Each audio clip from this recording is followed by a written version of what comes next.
Nerd Sandwich, comics, movies, nerd things, sandwiches. Woo, woo, woo, woo, woo. Hello and welcome to another fantastic episode of the Nerd Sandwich podcast. We are your hosts. I'm Juan. And I'm John. And we're here with Nerd Sandwich.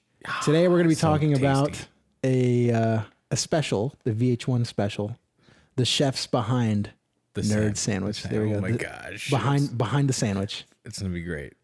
So we have a lot of things for y'all, but first I wanted to start off with a question for you, or actually it's a story. Yes, there we go. This is actually so funny. I told Juan this earlier, but man, ever since I started reading this comic, I've never purchased a comic in my life before, just so you know. So I'm not super up to date. My big thing is video games, so that's where I learn about Marvel and stuff, mostly.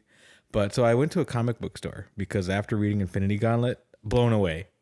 I need more of this in my life. And you didn't pick up Infinity Gauntlet from a store, right? No, I got it from Amazon. Yeah. So it was different. Like I had no idea. Correct. And you referred it to me too. So I was like, well, I'm gonna get it. I got it and read it, loved it. So fast forward, literally the next day, I was like, I'm gonna go to this comic store. And I went to go visit my friend Cress, and she went with me. To the comic store. Yeah, I said, hey, you want to come with me? I don't want to go alone. I'm nervous. And she's like, yeah, I don't know anything about comics. I'm scared. I know these people are gonna ask me. Yeah, I'm gonna pee if I eat some. Oh my gosh. So I went in. And I'm like, I texted you, said, let me know what I should get. And you said, you sent me actually an overwhelming. I felt kind of bad after I sent you that list. An overwhelmingly large. I was glued to my phone. I was glued to my phone for a while. And my girlfriend was like, who are you texting? And I was like, oh, I'm talking to John. He asked me for these comics. And she's like, oh, did you send him a couple? And then I showed her. And I sent you like 3 separate texts of like lists. I was like, dude, you got to get this. I literally read it and I was like, I just wanted like, give me one. give me one comic. Oh, I feel even worse now. I swear, I remember looking at it and I was like, oh yeah, Chris, do you want to go to this comic store with me real quick? And she's like, yeah. And I'm like, I'm just going to go pick up Black Panther. What all of these Avengers. I give you like the new Inhumans. I'm like, who are these people? Like, I'm not sure. Anyway, so I go in. I didn't know who to ask anyone because no one wears uniforms in most comic stores. So I'm like, it's not like Home Depot. They don't have like orange vests. Yeah, like so I'm ask me. I'm the comic guy. I'm looking around and I'm like, this looks cool, but that's also $15. And I'm like, I don't know, that's a lot, just for one single comic. Issue. Yeah, one issue. I was like, I'm looking for like a compilation, something like a complete arc of whatever. And I couldn't. I freaked out. Like I didn't know what to do. So I ended up not buying anything. Actually, I find that so funny. I walked in and I got so scared I left. I did see some stuff on Deadpool that I really wanted to get that was outside on the front, whatever area. And I was like, oh, that looks like a complete thing. And like, I don't know how to look at it. I don't know how to look into that. But, yeah, but that's the story behind this podcast. So like, I wanted to ask you like points of where you kind of started out. I thought Infinity Gauntlet was a great part to start out, but like I also know enough to like get it. But yeah, like what was your first comic, man? Oh man, that's a question I love answering. My very first comic was, well, if you really want to get specific, my very first comic was this random one-shot comic I've got of DC's Vigilante. I remember I got it for Easter, and to be honest, I couldn't even tell you what was in it. Of all times to get a comic, it was Easter. On Easter. You know what's ironic is that this other one I'm about to say I got it on Easter too. This kind of fed into my toy toy fetish. Yeah, like my action figure. Yeah, I expand. Yeah, because I was just saying. No, so the very first comic I got and that I fell in love with was a comic, but many people may not know, of a Spider-Man. It's called Web of Spider-Man. In a dynamic new costume, the clone in his first solo adventure, The Exile Returns, Part 1 of 4.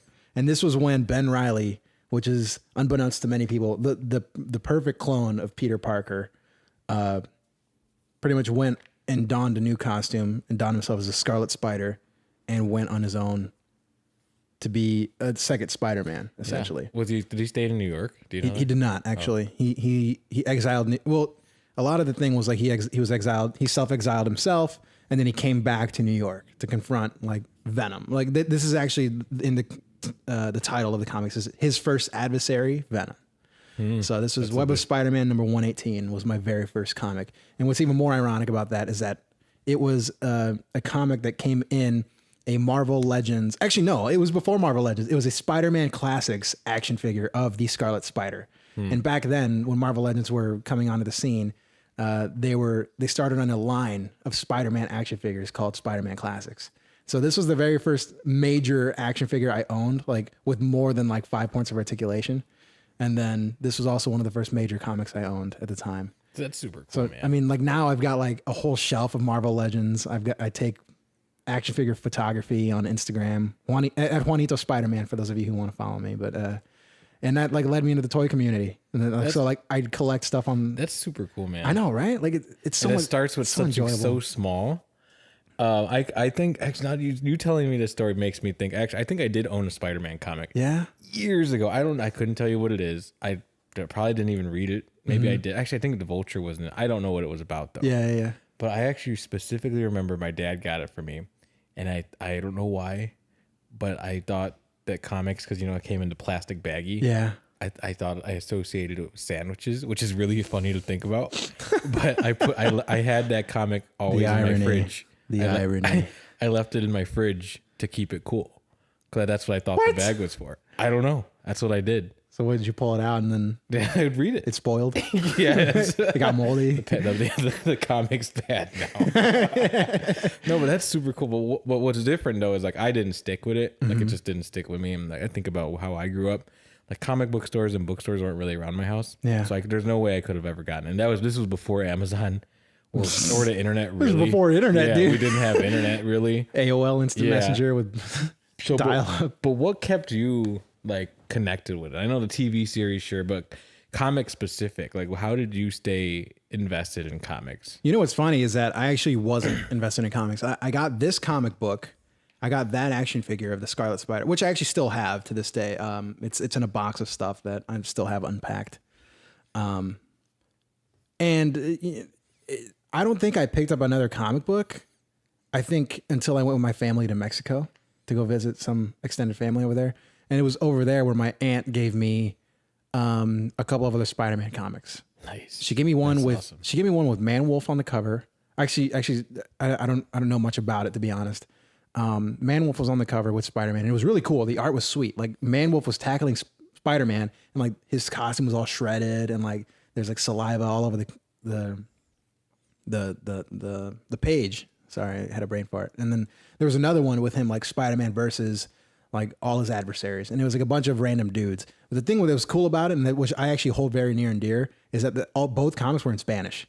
Nice. So that was gnarly. That's awesome. Yeah, but like even then, like I didn't pick anything up after that for like maybe a whole decade, and that was when I entered like a gaming phase. I went to Gamers Arena was this place back where I'm at, and it was where you went to just go online game like multiplayer. Yeah, you could go to places to play multiplayer games, cool. like LAN. I picked up a bunch of Invincible Iron Man comics, and I remember that was when Civil War was a big thing, because some of the comics I got were Sensational Spider-Man, but it was him in his Iron Man's like his Iron suit, Spider, like the nice suit, his Iron Spider costume. But I didn't really get into major comic collecting until like maybe 2 years ago. I think some of the first major comics I started picking up were probably Secret Wars. Yeah. In 2015. And just curious, how did you lead to that? Because like I find myself, like I said, I went in the comic book store, freaked out, left, went to go get a beer with my. I can tell you how many times I freaked out too walking into comic stores. It's intimidating. It is. Like there's so much stuff. Like, and I wonder, like that nerd, that aspect of the nerd community. It's like it's not always the most welcoming thing. It can be. I think if you ask, yeah. Like I'm sure if I went in there and asked someone, like, "Hey, can you help me out?" They would have been like, "Sure."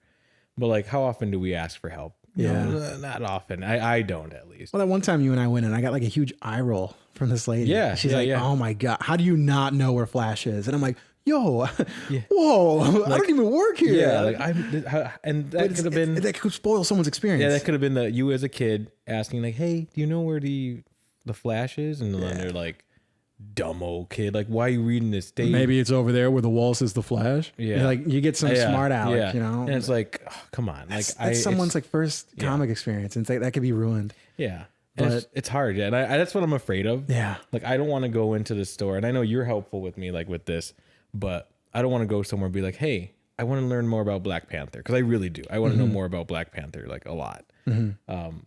Especially because I know he has, from what I saw, he has that like Hulkbuster suit. He has his own like kind of dude, I version. didn't know that. That's pretty sweet. Yeah. And I have it as my wallpaper, and I don't know who. I don't know what it is, but it's cool though. It looks amazing. Oh, well, why don't we check it out? Go ahead and keep talking. I'll see if I can find it. But I want to learn about that, and I don't want to go in and someone tell me like, oh, that's, I don't know, so something that doesn't, it just looks dumb. But I want to be able to go in and feel like, this is my people. I want to join that community. Is this what you're talking about? Yeah.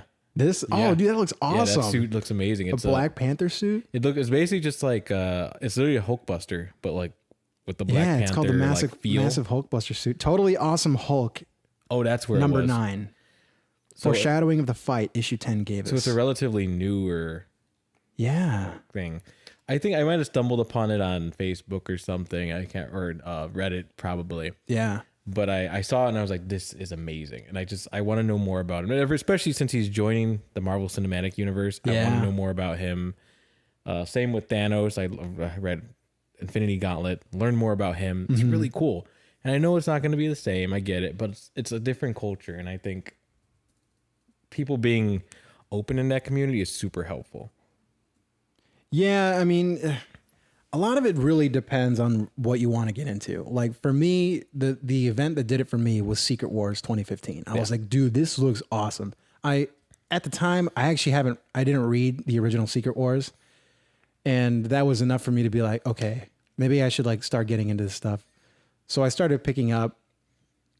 I read some of like the background on it. Unfortunately, like this was a time where I was like pirating stuff. I was like, oh man, let me download these comics here and let me check them out. Yeah. And I read a bunch of entire runs. I caught up with Secret Wars, but Secret Wars was pretty much the line where I was like, all right, like this is where I'm going to get into stuff. And I started going to the comic store like once a month, once every 2 months, and picking up what I could of Secret Wars. And that was actually the first major story arc I collected. So I've got I think 9 issues of Secret Wars. It was a hit or miss. I actually really liked it. I'm huge in like I'm big into like the huge convoluted plots. Like those crossover like tie-ins. Exactly. Yeah, those are cool. There was like a bunch of tie-ins for that one, and some people hate them, some people love them. I'm indifferent. Like I pick up the necessary stuff. But. My theory too with crossovers and of any sort, whether it's video games, comics, movies, I think their goal is to attract audiences. It's to pull you in and definitely. Like get you invested. And that's what happened to me. I'm even looking at this. I'm going to keep referring to Infinity Gauntlet because that's the only comic I've read in its entirety. But like reading it, I'm like, I want to know more about Adam Warlock. I want to know more about Moon Knight. I want to know more about Spider-Man in general, Wolverine, Hulk. I'm like, man, I'm a Spider-Man guy. This Thor, I don't even know who that Thor is. Like, I thought that's not Thor. Like, he's like, I'm the other dude. I'm like, what? Like, I don't get it. I don't know what is happening here. And they don't fill you in on that because that's not part of the story. Yeah. Drax the Destroyer, Celestials, the Watchers. There's so much that happens that now I want to read more about them in specific, like individually, like specific characters. It happens in every genre, man, in every media form, like especially video games. I've told you before, Marvel vs. Capcom gets you invested in all these other characters, and you kind of just start researching, like, oh, Ryu, he's from Street Fighter, or they introduced Doctor Strange and all these other characters. So it's getting my foot in the door in the world of comics. And and with me, I had to start somewhere, and what I find myself doing right now as we're doing this podcast is that I would just type this stuff into Google and be like, what's a good starting point for this? There's a site that I use religiously. Of course, ironically, I lost it just now. I want to say Comic Vine is a good one. And then How to Love Comics. How to Love Comics is one. How to Love Comics gives you an entire reading order of where to jump on with certain events. Nice. So it's like, that's exactly what I need. That's what I did for Secret Wars. It's like what to read, like everything you need to know up to Secret Wars. And like it pretty much started me all the way back to like Secret Wars 1. I didn't read Secret Wars 2 because it didn't look that appealing, but I think even the guy in there said like it's not necessary. But I read a bunch of stuff leading up to it, pretty much like and that's what led me to the Jonathan Hickman run of the Avengers, which is actually probably one of my favorite Avengers arcs ever that I've ever read. Jonathan Cool. Hickman has a very interesting way of writing, and the illustration. Oh man, I actually forgot who. It kind of varies, but I know. Damn, I'm gonna have to look that up. Here it is. Jim Chung, for example, illustrated one of the arcs of Infinity, which was part of the runs on there, and Jerome Pena was another one. But like the writing in it was so fantastic, and the artwork was so beautiful. And it was a very intense run, especially that Infinity arc. And then reading the side, like the coinciding story with that New Avengers, which was a lot more Illuminati based. I talked to you about the Illuminati, like the underground Still stuff. don't know what they are, but man, Dude, it's they look awesome. Cool. It's freaking sweet. It's got your boy Black Panther in there too. And then another arc that was pretty much Time Runs Out, which is the leading up to Secret Wars and like the countdown of like the Earth's, collapsing and all this crazy shit happening left and right. And it's like, that's so cool. And I got this from that one site. So it's like, if you I feel Comic like Vine and what was it? How to Love Comics was another one. Nice. Like here right now, I'm reading the top 5 Black Panther stories of all time. One of them was when he was first introduced into the Fantastic Four. Another one is one of the Marvel Knights run, which Marvel Knights was a pretty gnarly run back in the early 2000s. Yeah. So it got pretty dark. Who is the Black Panther by, was it Reginald Hudlin, and then the art by John Romita Jr. That one's great. And then Secret Invasion. Those, you just kind of type stuff in like that, and then you just start spreading out. Yeah. Like what stories take place at the same moment in time. Yeah. It's really cool. Cool. It's really fun. Well, I'm going to have to check all those out. Like I really do want to know more. Yeah. It's scary. It's intimidating to join like a new fandom. It really is. Because after I did Secret Wars, that jumped into the whole like all new, all different Marvel stuff. And that is pretty much what's going on now. And I feel like now it's kind of like, it's okay, some of the stuff. But I feel like if you really want to do it, like you start with a huge pivotal event and then you kind of branch out to see either what happened before it or you start reading the aftermath. So you work around it. Yeah. Like you find the one anchor and you kind of explore around and you find another anchor. Yeah. See, I'm just trying to think I'm thinking about a library in general. Like if I were to go to a library, I'm like, I want to read a book. Like, where do you start? And it's like, what's different though, is that with Marvel, I'm not sure which universes collide. Like what is one universe? Where is the reboot happen? Or where is it like a new, and that's where I don't get, like, I don't know what, like if I purchase, I don't know, let's say the Black Panther, the Invasion, where does that fit in? And I guess you could, Google it and find out like what's near that. Yeah. But like for this outside perspective, it's like, whoa, like what am I getting myself into? For example, like this one has a huge title. It says Secret Invasion Black Panther. Like you would be able to look up Secret Invasion and you could look up like the major events in the Marvel universe. And I know that Secret Invasion happened after Civil War. So that would be one of those things. Interesting. So I'll send you a link to this stuff and I'll even put a link in the description for other listeners who want to really dig into finding this stuff. I'll put because this guy on How to Love Comics literally just puts everything into perspective of what major Marvel events took place, what order they were in, and then where you want to jump on is dependent on when and where those took place. And actually the chronological order is what would help. Yeah. Because I think that's what it's intimidating, man. Like I don't want to go to a comic store and say, hey, and explore, and like, honestly, I have to explain, hey, I want to be in this arc. This is what I'm reading before, what I've read before. How can I get up to that point? And say that comic book person that works there doesn't know. Yeah. And I'm like, oh, what am I going to buy? Like, I don't know how to, and like, I guess that's all falls on Google and asking people, It's a lot of research. Yeah. And honestly, like, I can't tell you how much time I spent just researching, like, oh, when was Secret Wars? Okay. Well, Secret Wars 2 happened after the first Secret Wars. What year was that? And then you start looking up the coinciding years of when stuff was written. You're like, okay, this would probably take place around the same time. So it's really intricate stuff, but it's entertaining. And I think that's interesting. Like, it's like, you're not just reading for the sake of like, I don't know, you're not being a nerd for the sake of being a nerd. Like, there's reasons behind it. You be an intellectual nerd. Yeah. Like, you have to research, and I think that's really cool. Yeah. Yeah, man. Like, I typed in this Hulkbuster thing and we found out that was hinted at in Totally Awesome Hulk #9. Yeah.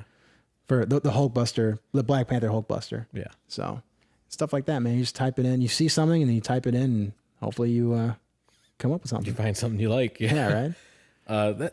That's a good point. That's a good starting point for me then. Yeah, because Infinity Gauntlet, loved it. And I guess a sneak peek in a way, because what we're gonna read next, or what I'm gonna read next, you let me borrow your The Amazing Spider-Man: Kraven's Last Hunt. Ooh, it's one of my favorites. I am psyched about that. Like, so good. I could tell you my personal opinion. Kraven, never really liked the guy. He was all right. He wore that furry vest thing. Yeah. And it's like, it's whatever. But from what you've told me, that this is like a very intense arc. Oh man, dude, it's so dark. Like, it's one of my favorite ones. I mean, I've got it here. It's by J.M. DeMatteis, and then the pencils by Mike Zack. Dude, like the artwork is beautiful in this. Like and like the coloring, everything's got like this dark overtone. Like everything's very like, usually you associate comics with like bright colors and high saturation and like huge bubbles and stuff, but it's like Kraven's Last Hunt is like a very dark storyline. I mean, like look at that cover there. Yeah, like Spider-Man's like literally digging out of his grave. Just the art in comparison to even Infinity Gauntlet, which wasn't a light story. It's just that looks so much darker, darker tone. Yeah, and the writing is so much more of a darker topic. Dude, like I'm excited for you to read this. I think this is a comic that every Spider-Man fan should read. It's pretty much like, without spoiling it too much, like Kraven's kind of obsessed with the one man that's been able to foil every single one of his ploys, and then it's like he looks to deconstruct the Spider-Man and what makes a Spider-Man so powerful. Like Kraven's a man of like the animal soul. He's like he wants the spider soul inside him. It's very interesting to kind of read. Like the whole thing is like a giant metaphor. It's pretty dope. That's cool. Yeah, I think you'll really enjoy it. Yeah, I hope so. I'm pumped. I'm gonna read it. I'll probably finish it pretty soon. So then so that's deconstructing the spider. I like that idea. Yeah, I like that. Kind of like deconstructing the sandwich. Yeah, there we go. Sandwich that we have the chefs here. behind Nerd Sandwich. Yeah, the chefs behind it. So that's us. So I wanted to ask you too. Then I know you talked about Marvel. So do you have a DC starting point that you like? I mean, oh man, because I've looked at The Killing Joke. I have read it. I've watched the animated movie. Yeah, thought it was cool. I thought it was really cool. It kind of doesn't hold up. I say that loosely. Like it was very good. I really liked The Killing Joke. There were some parts in it that made no sense to me. But overall, I think it did. Yeah. It did a pretty decent job of representing the book by Alan Moore. You got to read it though. Reading it is so much more different than watching it. It's amazing. Yeah. If you thought the movie was dark, that comic's dark as shit. Wow. Okay, I might check that out. But Batman in general is like a good. I like Batman a lot. Me too. Batman's my go-to, and I think this kind of relates to another topic that we discussed another time. But it's a lot similar to kind of like my Marvel process. Like one thing I'm looking to get into right now is the Crisis on Infinite Earths, which was like a huge pivotal. It was like the Secret Wars equivalent. Okay. But I think DC did it first. Like, after, but I could be wrong on this. I don't know my timeline very well. Yeah. I'm only a 90s kid. Yeah. So I'd like to hear what other people have to comment. Peeps know and comment. Yeah, man. Interject below. But I think DC did like, there were too many timelines. Like there were too many characters to keep track of. So Crisis on Infinite Earths was pretty much their way of rebooting the universe. I know Supergirl dies in it. It's actually like a famous panel. And that's the Superman's on the cover holding Supergirl's body. And then the Flash runs himself to death in order to see. That sounds amazing. It's crazy. But like you need all this like crazy back shit like of what leads up to Infinite Crisis and stuff. So I don't know. I mean, like I'm gonna see if I can read it, but like I know it's gonna be convoluted and stuff. So yeah, I mean, for any of the old dudes, or people looking to get into the old stuff, like Crisis on Infinite Earths might be a good place to start. But then it's like you got to read all this backup stuff, like what leads up to this? Why is the Anti-Monitor the bad guy? What led up to that? Why is Supergirl involved? And you got to read all that stuff. Again, How to Love Comics is a good place to look up this stuff. Yeah. I know the New 52 was another one that came out a few years back. That was a big reboot. And that I think ended with, Infinite Crisis, maybe? I don't know. I don't know my DC stuff very well. Really, like when I decided to jump onto DC was their most recent reboot, which is Rebirth. That one was really good. Pretty much ended with Darkseid, and they're now like interjecting the Watchmen into the DC universe, which some people could think is a crime. Some people think is pretty sweet. I kind of think it's sweet. But Rebirth is pretty cool. It kind of like, it just reboots all the characters into modern times, which, I mean, I guess is cliche once you do it too many times within a decade, but I don't know. I really like the Batman runs right now. I've collected some Flash. It's really sweet. Yeah, I feel like I'd like Flash. I like the concept of Flash is a cool. lot. And I mean, like right now I'm picking up the most recent comic I read was, Dark Days, The Casting, which is a Batman arc, which is a prelude to Dark Knight's Metal, which is coming out in August by Zack Snyder and Greg Capullo, one of the dynamic duos that did one of the relaunches of Batman during the New 52 era. Cool. It's one of the highly regarded Batman runs in a long time. Yeah. So the same two dudes are coming back to write Dark Knight's Metal. It's going to be sweet. So it really ties in. And from what I've heard, it ties in stuff from the Crisis on Infinite Earths. Yeah. So that's kind of why I want to get into it. Cause like there's some stuff they're talking about. And I'm like, dude, I have no idea what this is. Yeah. But it's like, you know, I know as soon as I go back into that, I'm gonna be like, holy shit, I have so much reading to do. Yeah. I think at the end of the day, it's like, all right, I'm going to explore something. Yeah. It's going to lead me to explore other things. Pull on the twine. Yeah. It's unravel the sweater. I know you always say it a rabbit's hole. Yeah. It definitely, fall into the rabbit's hole. And I think that's what you've done to me. Like I read the podcast. I read the comics because I also want to contribute to the podcast. But I also, it's just like I'm learning about this stuff, and it's like really cool. And it's like it's bringing me more questions. Like, who is Mephisto? Who is this person? You know, this and whatever. And it's like I'm finding myself more invested. And I think superheroes in general just. I don't know. They make you feel, they let you escape. And I think that's what these comics are doing. Well, and I think what comics do a good job lately. Well, I don't know. Lately, I use that term mostly lately. And I'm sure longtime comic veteran readers can be like, oh yeah, I'm sure. So I'm kind of looking forward to see if there's any comments or anything. But you know, reading trade paperbacks is a good way to go. Like you don't always have to collect single issues. Don't do what I do. Because like your wallet hates you at the end of the day and you have this box of comics and you're just like, fuck. But trade paperbacks is a great way to go because you can collect the entire run. It's cheaper in the long run, actually. You know, each issue, especially now, is like, I don't know, $3.99, $4.99. You get 2 comics, you're already at $10. Kind of sucks. You know, you get a good trade paperback. Like you got the Infinity Gauntlet that had 6 issues in it. You got that for $15. And you got it on discount for $10 on Amazon. $10. It was really cheap. You know, and like you just find deals like that. And one of the ones I'm looking forward to that I ordered is Uncanny X-Force. It collects 1 through 19, and I got that for $20. Wow. I think. It was on deal. Like, trust me, I was looking at it the day before and it said $39.99. And then the next day it was like $22. And I was like, oh shit. I put it in my cart right away. But it's You're like, Mom, can I buy this? Right. But it's another highly regarded run by Rick Remender. Rick Remender really killed that one. I've read it before. I finally have it in paperback form. But like the trade paperbacks are the way to go. And it's like, that's a fun way because it helps you tell too, like what year they take place. Obviously, most of the time, if it's a later year, you can kind of almost assume that it takes place at a later time in the timeline. Of course, once you throw reboots into that, it's kind of a whole monkey wrench. But if you do your research with chronology and stuff, you can get that really taken care of.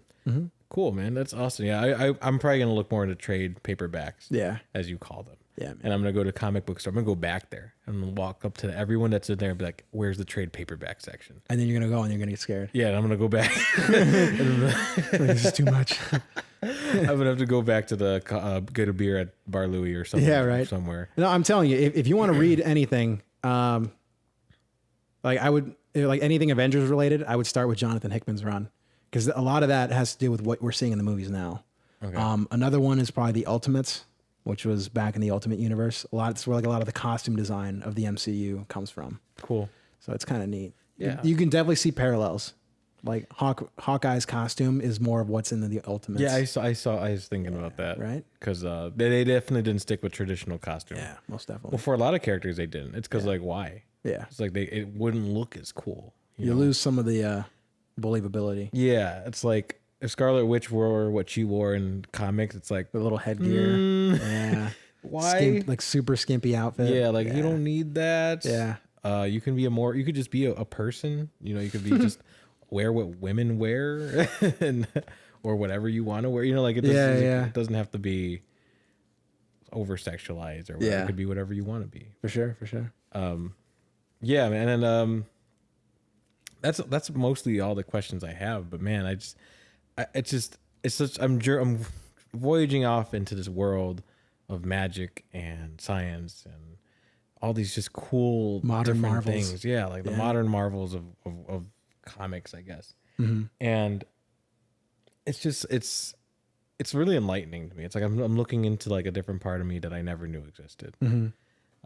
So for those of you that are skeptical about comics or that don't read them as much, or maybe just like the Marvel Cinematic Universe, I think it's like, look into it. It's something that it can't hurt. It won't hurt your wallet as much as you might think. It can. It totally can. It totally can if you're irresponsible. Yeah. Financially irresponsible. It's just financially irresponsible. But like I love it. I'm digging it, and I probably won't be as big as you are into it, but yeah, I will be. I'm gonna be woke. I'll guide you. To what's happening in Marvel Universe. Just take my hand, and I'll take you there. A whole new world. No, man. When in doubt, just buy a number one. Yeah. When in doubt, just find I one don't even know what that means. the first issue in the run. Oh, okay. Usually like like part 1 of 6, Yeah. or like collecting issues 1 through 6 of this event. Worst case, you're gonna get all the information of that one event. Mm-hmm. Worst case, you're gonna be reading that. It's like, what's this about? And then you'll go and read that, and then you just start buying stuff that takes place in the same timeline. Yeah. And if you read a huge amount of stuff, then you'll start getting an idea of like, oh, well, this event took place at this time. Oh, okay. Well, this probably took place after that. Yeah. You can start piecing your own stuff together. It's kind of fun. Yeah. But man, right now is a good jumping on point, man. Rebirth. You can jump on Rebirth right now with DC. They're doing great stuff right now. It's about to come to a huge culmination with Batman, Dark Days, and Dark Knights. Dark Knights Metal is going to be sweet. That's what I'm excited about. See, I'd love to check that out, and I probably All-Star Batman's a great run too. Like unfortunately, all I read is Batman. Like I'd like to get into more stuff, but like I'm like in the rabbit hole with Batman that I know if I start picking more stuff up, I'm like, oh shit. So I think that's what I'm gonna try to get, like a culmination part, or where the crossover happens, and see who's cool in there, and be like, man, I'd love to learn more about this person. yeah, that's and I know with Marvel, like they're coming out with this arc. I don't know. I don't want to call it a reboot because I'm scared, and I hope it's not a reboot. But they're coming out with Marvel Legacy, and I think it's coming out in the fall, and it's pretty much like a take on the Avengers in like the BC era, where like Odin leads the Avengers, and like Ghost Rider's in it because the Spirit of Vengeance like lives forever. He's timeless, yeah, he's timeless. It's got like all of these crazy elements in it. Does he still have a motorcycle? I don't know. That'd be kind of cool. And so, and I know they're doing Generations, which are like 8. It's an 8-part of one shots, and like what one shots is like each comic is individual. It doesn't relate to the other one. And I think the Generations era is pretty much like how the heroes that have duplicates now, like in today's universe, you have Spider-Man, Peter Parker, and Miles Morales. You got Thor, Unworthy Thor, and Jane Foster Thor. You got Hulk, Bruce Banner, and Amadeus Cho. Like you have all them. And I think each of these comics is pretty much going to tackle how they learn to coexist in the same universe. It sounds interesting. It sounds kind of corny. That's what Generations is going to be. So that could be a neat point. Because I'm sure it's a question people are asking, like, why are there 2 Spider-Men? Why are there 2 Hulks? Why is all this happening? Well, one of the Hulks is dead. Spoilers, but so that's one. And then you got Legacy, which I'm actually kind of excited for. I'm really the writing teams and the artistic teams look pretty promising. So hopefully it goes well. Yeah, we'll see how that goes. But sorry, I remembered something. Sure. To end on a note, how much was, you said that first comic you got? You look up how much it was? Oh, you like so Web of Spider-Man was my first comic, but then I looked up the second comic I ever got, which is a free. That's what it was. I think it was a free comic book day. I think my dad just showed up with it one day, but I got Ultimate Spider-Man #1, and I was looking, dude, the thing's like, man, where is it? Dude, it's like $200. This thing's crazy. Oh, I don't have it anymore. Man, the Ultimate, it's disappearing. Oh yeah, dude, $200 at my comic book shop. $53. Like, I need to do some research because I could be a multi-billionaire. You could, well, I could be $200 richer. Dude, it's in crap condition though. It's horrible. Yeah, it's horrible. That's one thing about me too. I'm so far in the rabbit hole where I need to preserve everything, so I bag and board everything. I'm just a total dork. Do you put it in your fridge? No, I have it in a box over there though. Like everything's bagged and boarded. I've even got my Batman comic here. Like the bag and board's right next to it. Yeah, like, it's gonna go in there and it's gonna go in storage. It's gonna be preserved nicely. Nice. I'm a dork, dude. Sweet. Don't do this. I don't think I'll get to that I warned point. you. Just do the trade paperbacks. Don't even do that. Don't even do that. Don't even buy it. Just ignore this. Ignore everything I've said. Well, everyone, I hope you all enjoyed this. We are in no way experts, but we do have a lot of insight. We are enlighteners. Yeah, we do. Like I'm exploring comics with you all. If you already know comics, then you're probably with Juan then, because he knows all the things. But even then, I only started a couple years ago. Yeah. But I mean, you see how crazy obsessed I am now. Yeah. I mean, literally, your entire apartment is Marvel stuff, and I'm surprised you don't have a video podcast. Like, you're just a guy that has a bunch of Marvel stuff. Dude, I've got like a shelf of action figures and toys. I've got an Infinity Gauntlet piggy bank over there. I've got like a rack of like DC and mainly Marvel trades over here. And a bunch of stuff is still in my room in boxes. We all got our things, and I think maybe we'll explore some other interests too. Yeah. Like, I'm all about Dark Souls, man. If you could like the Dark Souls trade paperback, it takes place after the Infinity Saga. There is a comic actually, and I dude, check that out, man. I can't remember what it's called, Andolus. I forget what, but I might purchase it. Yeah, but dude, another way too is like see what artists you like. Like Jim Starlin, he did Infinity Gauntlet. See what else he wrote. Yeah. See what else he illustrated. I know he did Infinity War. So maybe that can be another one you can jump into. Cool. By default. So hey, that about wraps this sandwich up, man. Yeah, take it to go. The chefs, Chef John and Juan. Yeah, I like how we're chefs. Chef. We cook sandwiches. You got to cook something. Grilled cheeses. I don't know. Yeah. Well, ladies and gentlemen, thank you guys for tuning in. I hope you guys start a comic book escapade. Let us know what you guys are picking up. Yeah, Let us know what arcs are your favorite. Yeah. Where did you start? What you plan on picking up next? What you're looking forward to the most? We'd love to hear it. Yeah, maybe we'll read it. Yeah, man. If I would love to pick out. up something, honestly. Yeah, man. No, yeah. Give John your recommendations. Yeah, that'd be cool. He's literally an open book. I'm an open sandwich. That wraps it up, ladies and gentlemen. Thank you for tuning in. Please join us next time.